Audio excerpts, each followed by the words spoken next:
Lilin Umar bin Khattab dan tangisan di malam hari. Cerita Islami pengantar tidur versi panjang pada suatu masa di Jazirah, Arab. Setelah wafatnya Rasulullah dan kepemimpinan Abu Bakar As-Siddiq, umat Islam dipimpin oleh seorang khalifah yang sangat disegani, sekaligus dicintai rakyatnya, Umar bin Khattab. Semoga Allah meridainya. Umar bukan hanya dikenal sebagai pemimpin yang tegas, tetapi juga sebagai orang yang sangat sederhana, takut kepada Allah, dan sangat adil kepada semua orang, baik kaya maupun miskin, bangsawan maupun rakyat jelata. Sang khalifah dan lilin kecil di suatu malam yang tenang. Ketika angin gurun bertiup lembut melewati rumah-rumah penduduk kota Madinah, Umar duduk sendiri di ruang kerjanya. Di hadapannya hanya ada meja sederhana, beberapa dokumen negara, dan sebuah lilin kecil yang menyala tenang, memberikan cahaya secukupnya. Tiba-tiba pintu diketuk dengan pelan. "Assalamualaikum ayah." Suara itu lembut, berasal dari putranya sendiri, Abdullah bin Umar. "Waalaikumsalam anakku," jawab Umar sambil mengangguk dan tersenyum. Abdullah masuk dan duduk. Ia ingin berbicara tentang keluarganya, tentang sesuatu yang pribadi.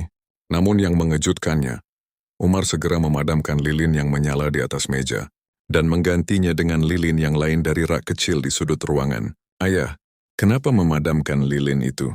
tanya Abdullah heran. Umar menatapnya dengan serius namun lembut. "Lilin itu milik negara. Aku hanya boleh menggunakannya ketika mengurus urusan umat. Sekarang kita berbicara sebagai ayah dan anak, bukan sebagai khalifah dan rakyat. Maka aku tak boleh menggunakan barang milik umat untuk urusan pribadi." Abdullah terdiam, seolah waktu berhenti sejenak. Ia melihat lilin baru menyala, namun hatinya jauh lebih terang oleh sinar kejujuran dan keteladanan sang ayah. Begitulah Umar, bahkan untuk hal yang tampak kecil seperti sebatang lilin, ia sangat berhati-hati karena sadar bahwa semua akan dimintai pertanggungjawaban di akhirat. Malam dan tangisan yang didengar langit pada malam lain, seperti biasanya Umar menyamar menjadi rakyat biasa, dan berjalan kaki di lorong-lorong kota Madinah. Ia tak membawa pengawal, hanya membawa sebuah tongkat kecil. Ia ingin tahu bagaimana keadaan rakyatnya, tanpa ada yang tahu bahwa itu adalah sang khalifah. Malam itu, bulan separuh bersinar di langit, dan bintang-bintang seperti lampu-lampu kecil menghiasi langit Arab. Saat melewati rumah kecil di pinggiran kota, Umar mendengar suara tangisan anak-anak dari dalam gubuk. Tangisan itu lirih namun menyayat hati. Ia mendekat dengan hati-hati, dan mendengar seorang ibu berkata, "Tidurlah nak, sabar ya." Ibu sedang masak. Sebentar lagi selesai. Tapi Umar merasa aneh, karena ia tidak mencium aroma masakan sama sekali. Maka ia intip dari celah dinding yang retak dan melihat, ibu itu hanya merebus air kosong. "Ya Allah," bisik Umar dalam hati.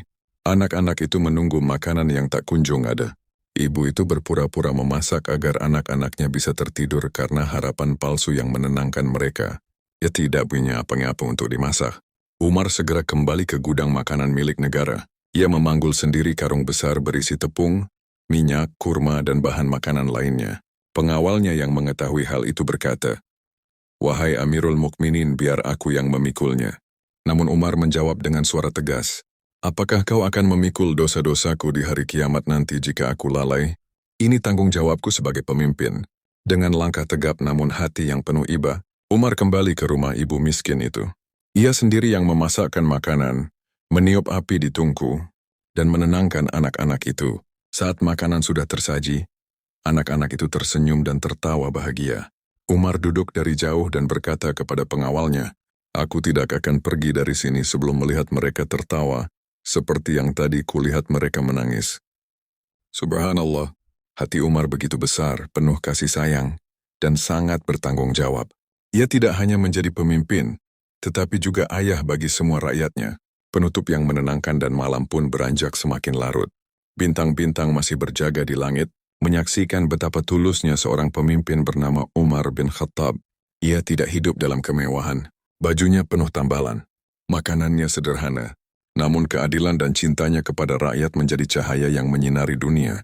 Sebelum Umar tidur setiap malam, ia akan berdoa, "Ya Allah, jangan engkau ambil nyawaku sebelum aku bisa memenuhi tanggung jawabku kepada umatmu."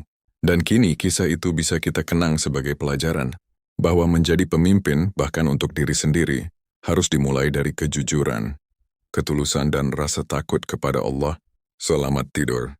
Tidurlah dengan tenang seperti anak-anak yang telah tertidur di malam itu, kenyang oleh perhatian seorang khalifah. Selamat malam, semoga mimpi indah, dan semoga kita tumbuh menjadi pribadi yang lebih baik setiap harinya.